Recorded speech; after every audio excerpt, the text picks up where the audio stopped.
Welcome to the first episode of The Jonez Show. I'm bringing you guys a story out of Minneapolis, Minnesota, where the headline reads, Punches thrown when fight erupts inside Minneapolis Institute of Art. One involved had the look of a neo-Nazi. Ooh, the boogeyman again. The Straw Man of the Year award goes to Peter Walsh from the Star Tribune. According to the Institute director, Kaywin Feldman, there was about a dozen people or so protesting outside of the museum to the anti-immigrant sentiments. Oh, their feelings are hurt because if they're illegal, they have to go home. They had dumb banners and stupid sign that says, one class, one struggle against borders. And then another sign said, don't deport our fellow workers. Flyers that were found at the particular protest said the people in this protest were with the defense arm of the Industrial Workers of the World Union. Sounds to me like communism. So this, basically in a nutshell, it was an admission-free day, and there was a group of people who this particular group of protesters said looked like neo-Nazis. Yes, that is right. A group of individual citizens walked into an art museum and were accused of being neo-Nazis by anti-immigration protesters. Now, this is just unbelievable to me, especially in a state that hasn't voted for a Republican in 30 years. And apparently, when those people entered the museum, the protesters literally followed them, probably chanting dumb shit about Nazis and scum and racist, sexist, homophobe, Islamophobe, blackophobe, pinkophobe, greenophobe, yellowphobe, any phobe you can matter. And apparently on the third floor is when it all came to head. According to a person at the museum said, I heard voices that were louder than usual for a museum. There was a large man with a buzz cut arguing loudly with some people. So they basically accused this man of being a neo-Nazi because of his hairstyle. This is becoming fucking outrageous to me. This is on a whole nother level. This is absolute horseshit, and this is absolute, bullying by the left. And when the police arrived, actually, after security got everything situated and settled down, they found one of these punk bastards with a knife on him. One of these Antifa people. And I think Antifa was part of it because upon exiting of the museum after the altercation, there was a group of them screaming, Nazi scum, get off our streets. I mean, that story is fascinating, folks. You have individual American citizens walking into an art institute, being accused of being neo-Nazis and being assaulted and attacked on the third floor of the museum. You see, these punks wait for you to get in the area where they know that they can attack you in numbers. It's really sad that this is going on in this day and age in such a beautiful, free country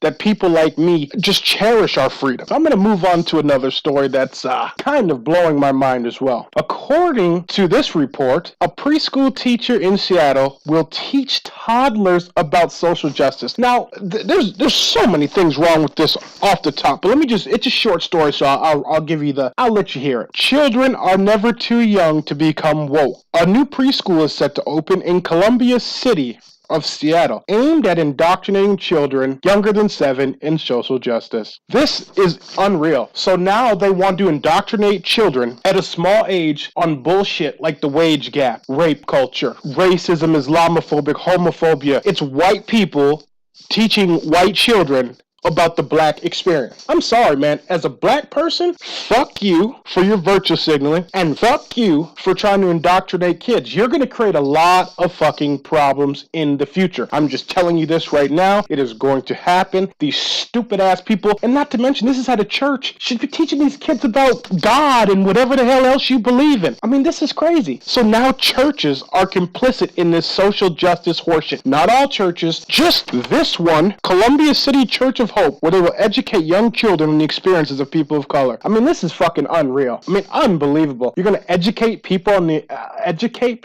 children, not people, children, in the experiences of people of color. Wow. Are they going to tell them about affirmative action? Are they going to tell them about racial preference hiring?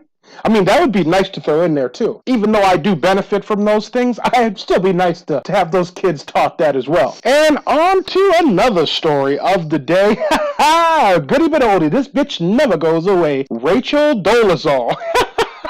Another woman who has a mental illness who thinks she's black because she's got a serious tan. Apparently, Rachel Dolezal is on food stamps and nearly homeless, and now she's trans black. Oh my Jesus! Oh my Jesus! So hold on, she's trans black. So hold on, can I be trans Korean? I mean, can I? I mean, this is just fascinating. Not to mention, she was the head of the NAACP, National African.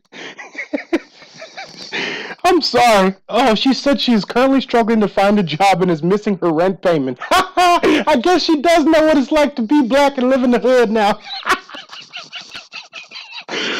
Ooh, all right, I'm sorry about that. Oh, she said she's applied for over 100 jobs and just can't get hired. Maybe it's because you don't know what race to put on the damn application. Oh, whew. Oh my goodness. Oh my goodness. A quote, "It wasn't like the honest thing to do is say I'm white, because race is a social construct," said Dolezal to the paper. "And this gave me a sense of internal freedom. I wasn't actually all fucked up. I was actually onto something this whole time." She was on to being the leader of the trans black movement. Oh my God, folks. Oh my God, this woman is off the charts. She's trans black now. Now we just need Talcum X, aka, I don't even know what the hell his real name. Talcum X and Rachel Dolezal need to get together and have the whitest, blackest baby known to man. That, folks, was an absolutely amazing story about a confused individual who thinks that they're black and is whiter than the snow outside. I just want to thank you all for tuning in to the first ever Jonez Report show. I'll be coming to you every day, and I hope you subscribe, like, and share. Thank you, folks.